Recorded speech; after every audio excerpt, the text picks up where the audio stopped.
So Phyllis Bennis is going to go first. She is a fellow at the Institute for Policy Studies here in Washington.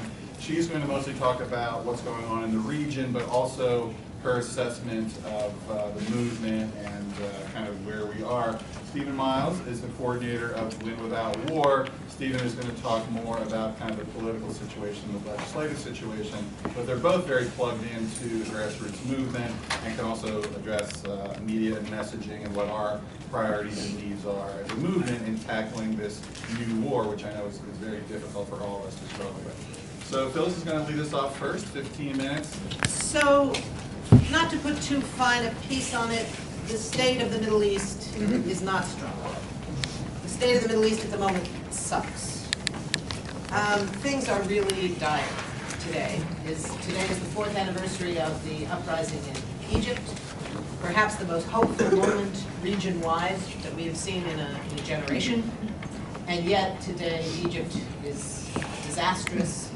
I have not by far given up on the Arab Spring, the democratic, citizen-based, human rights-based, secular, religious, combination-based movements that sparked the Arab Spring. But as is true in any revolutionary process, this is a 1 step forward, 35 steps back kind of process. And we're now maybe 10 steps back. Probably it's going to get worse before it gets better. I do think it will get better. I do think that the Arab Spring still is something that has transformed civil society throughout the region, even in Egypt, where it's perhaps the most dramatic shift between amazing potential and absolute disaster. There are several others that are more disastrous than Egypt, but they weren't quite as high as Egypt in terms of potential. We just saw in the last few days the U.S. has essentially admitted that overturning the Assad regime in Syria is no longer a U.S. goal, but don't assume that that means we can stop the threat of bombing. We still have somebody else to bomb, which means we're still bombing in Syria. It's just this time we're bombing opponents of Assad.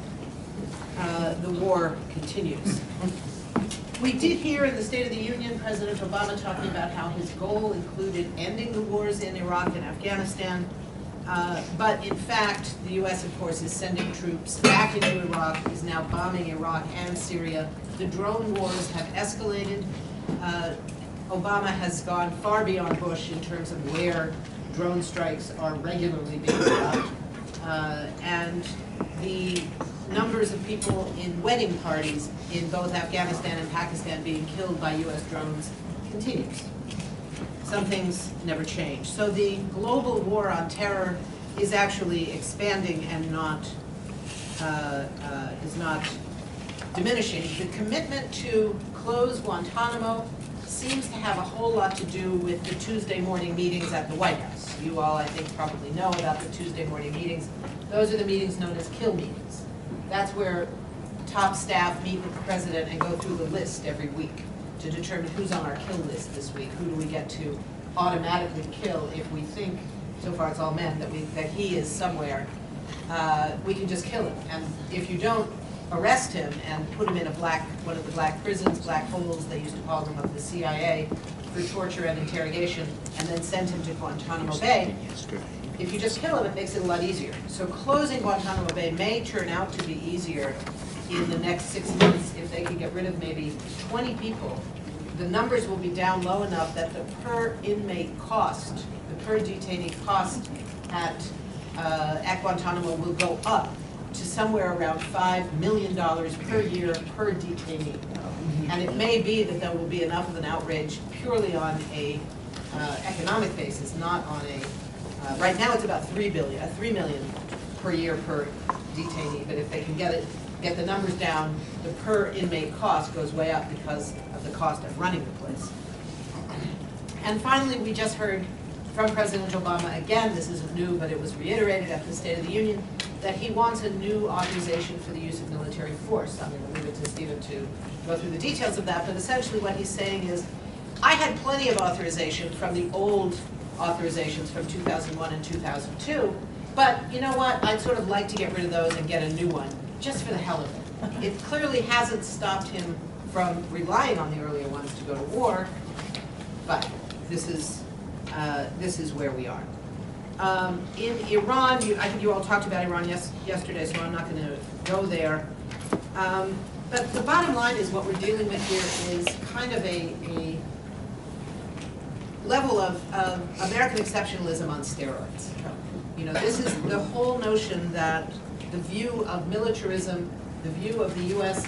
to police the world, the right of the United States to go to war against any country where there might be a person or an organization that we don't like, something that is not tolerated in any other country. Only the United States takes that right for itself and makes clear that it will deny that right to any other country, really speaks to a long history of what American exceptionalism has looked like. It really comes back to the Melian dialogue, you know, the thing in Thucydides when he wrote about this dialogue that went on between the people of Athens who had created this democracy, and they decided they needed strategic reach, right? So they go to the island of Melos and they say, we want your island. And the Melians say, we don't think so. And the Athenians come back with, well, we're bigger and stronger than you, we're taking your island. And the answer is, well, what about this democracy that you guys keep talking about? And the answer from the Athenians is, for us, there is democracy. For you, there is the law of empire. Didn't I tell you she was one of the smartest people in D.C., according to Thucydides? You know, I will tell you something. The first time I ever used that in a speech, and I was terrified, I actually read a speech, which I never do, because I was so like, am I going to get this right? Was at a peace action convention in New Mexico, in Santa Fe or somewhere. Albuquerque. 1999. See, he knows the dates. Anyway, it's a great story. I didn't make it up. Mark Raskin, who is perhaps the smartest person in Washington, D.C., my great mentor, he told me the story. So that's kind of the framework that we're looking at. So looking at the situation on the ground, it's all very grim, whether we want to call it GWOT, the Global War on Terror 2.0, whether we want to call it the Third Iraq War, whatever you want to call it. It's similar in certain ways to the earlier iteration of the war in Iraq. It has to do with oil, it has to do with bases, it has to do with the expansion of U.S. power.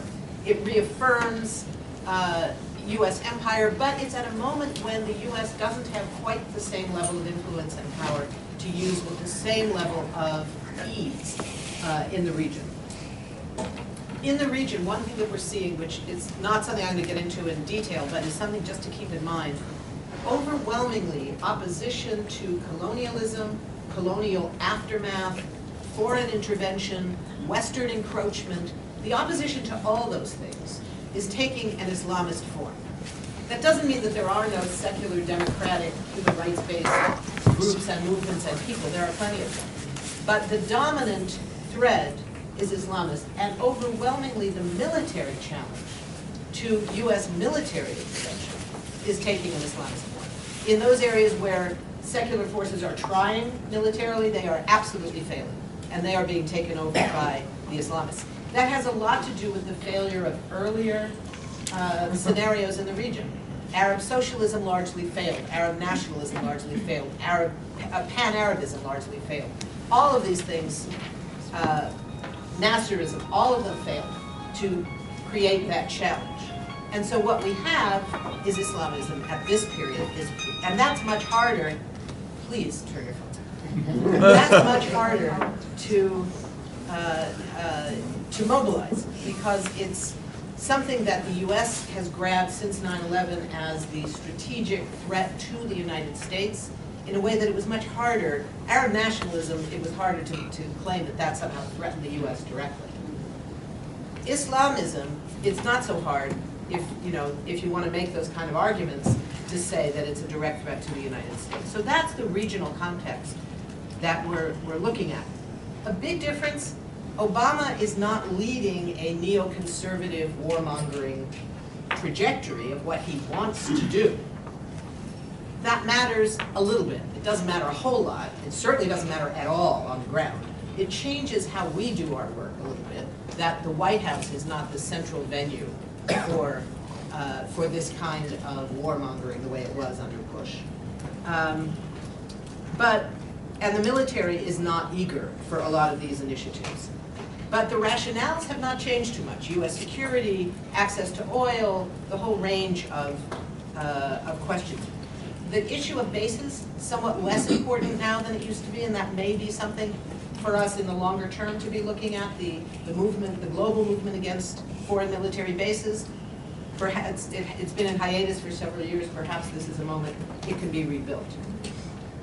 So we get to Iraq and Syria. ISIS, or the Islamic State. I'm not going to go through all the reasons why to call it different things, except just keep in mind ISIL, in my view, is a kind of crummy one of all the myriad of choices, because ISIL uses the French term for the Levant. It's the Islamic State in Iraq and the Levant. The Levant is the French colonial term for Greater Syria. Now really, if you're trying to do this, why would you use the colonial term? It's deliberately insulting. I know, it's deliberately insulting, whatever. So, what happened, I won't go through all the history. I think some of you know some of that. Just so you know, I am working on a new primer. For those of you who have seen my other primers, whatever, frequently asked questions, and this one is called Understanding ISIS and the New Global War on Terror. You can imagine how much fun I'm having writing that. I want to read that book. I want to write this book, so I'm having a very hard time. Who else is going to write it? But it'll be out allegedly in April, assuming I stop spending time with you people. More on Israel and Palestine is invaluable. Thank you. I didn't hear her say that. So, 5 minutes. Okay, so ISIS is a very serious threat. It is a threat in the region. It's not a threat to us. Now, are there threats that somebody who trains with ISIS could come home and carry out a terrorist action? Absolutely.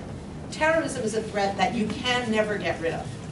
You can diminish it because you can diminish the policies that lead people to think that that's the only option we have.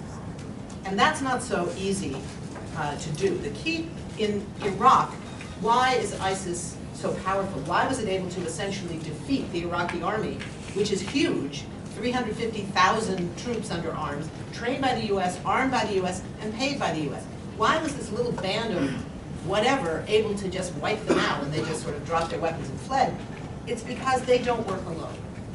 They have support from 3 sectors of the Sunni community that's very important to recognize. One is the Sunni tribal leaders, who have been looking for some support against the kind of sectarian oppression carried out historically and today by the Iraqi government, backed and paid by the United States. There's a new prime minister in Iraq who has talked a bit of the talk of being more inclusive, but has not walked the walk. The actions are still incredibly sectarian. And that's not just sort of who gets privileged and access to jobs. It means bombing Sunni communities. It means arresting Sunnis, torture in prison, extrajudicial murder. It's a drastic, terrible situation for Iraqi Sunnis. And the result is they are turning to ISIS saying, we hate these guys. We hate what they stand for. We're secular, whatever. But they are still better than this government, and we don't know who else to turn to. The second is the military leaders, mainly the old generals who were fired by the U.S. as soon as the occupation took hold. And those guys are secular as could be. They drink, they smoke, they whatever. But they, too, are saying, we got to have some kind of troops to command. They're the ones that are providing training and strategy for ISIS. And then the third component is ordinary Sunnis who are desperate. And they are saying, you know what, we hate these people, but they are still less dangerous to us than the government, because right now you have the U.S. going in and bombing Sunni communities and saying, we're getting the bad guys, yay. And people there are saying, here's the U.S. bombing in the interests of the Kurds and the Shia against the Sunni. So all of that is why they have survived and thrived in Iraq. In Syria, the situation is far more dire, and the political situation is a little different. They don't have the same level of support. There is support, but it's very, very narrow. The issue there is they have joined with the anti-Assad movements. They have overrun the secular movements, taken their weapons. You know, these are the guys who are saying to the U.S., don't worry, we can guarantee that your weapons will not end up with the bad guys because we'll keep a record of the serial numbers. Oh, good. So when ISIS comes and just takes them, because they're bigger, stronger, better fighters and better armed than you are, we'll say, you can't do that, we have a record. So, oh yeah, well, that'll do a lot of good. So the situation, this humanitarian situation in Syria is absolutely dire. There are now over 225,000 people who have been killed, estimated. There are 5 million refugees outside of the country, 3.5 million to 4 million IDPs inside Syria who are dependent on the UN for basic food. It's absolutely horrific. And the US decision to arm what the US is doing essentially, what's been announced in the last couple of days, they're finally starting this process of training thousands of Syrian opposition fighters. They're admitting that all these years of saying we have vetted these fighters and we have found them to be good guys, simply not true. They have had no fighters, and they still don't. They are now trying to build up a brand new, whole cloth, we're going to create our own militia, our own pro-American, pro-Western, etc. militia, and it's going to make everything worse. There are 7 separate wars being waged in Syria, all being fought to the last Syrian. I'm not going to go through them all because I only have 1 minute left. And I would say that the challenge that we face is severalfold. One, we have to deal, and this is in some ways similar to the anti-war movement's task and problems in the immediate aftermath of 9/11. That was more drastic, but it's still a problem here, particularly after the horrific events in France last week. There is still fear as a huge weapon in the interests of US imperial power. Fear at home is one of the huge components of this. What we need to be recognizing, and this is the one point where the issue I raised earlier about the Obama shift is important in terms of Obama is not leading with war as his signature program, the way Bush did. That means that the movement against war and intervention is also not the leading movement in mobilizing progressive people around the country and around the world. So rather than focusing on being the centerpiece of a huge movement that was reacting spontaneously, we need to focus on being as powerful as we can as one stream in this broader river of progressive movements. So the question becomes, how do we bring an anti-militarist take on what's happening in Ferguson?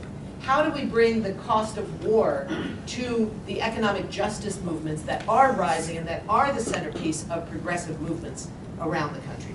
That's the challenge that I think that we face. And finally, I would just say that as we look at this, as we take this challenge, we've won a lot of the discourse struggles, not all, but we've won a lot of that.